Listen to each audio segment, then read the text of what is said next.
తెలంగాణ సచివాలయం ముందు మహబూబాబాద్ జిల్లా నారాయణపురం రైతులు ధర్నాకు దిగారు. తమ గ్రామాన్ని అటవీశాఖ పరిధిలో కలిపివేశారంటూ నిరసనకు దిగారు. మా భూములన్నీ అటవీశాఖ పరిధిలోకి వెళ్తే పట్టా పాస్ పుస్తకాలు రావని ఆవేదన చెందుతున్నారు. 2 సంవత్సరాల నుంచి నారాయణపురం గ్రామ సమస్యను నవీన్ మిట్టల్ నాంచుతున్నారని మండిపడ్డారు.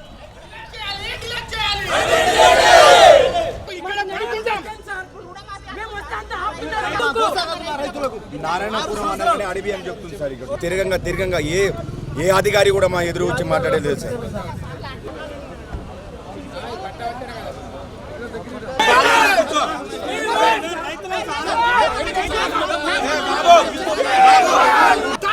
చేస్తున్నారు ఇవాళ అడవి అంటున్నారు.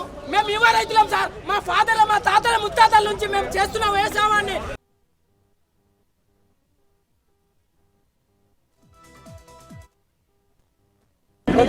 ప్రభుత్వం వాటి త్వరగా నారాయణపురం రైతులు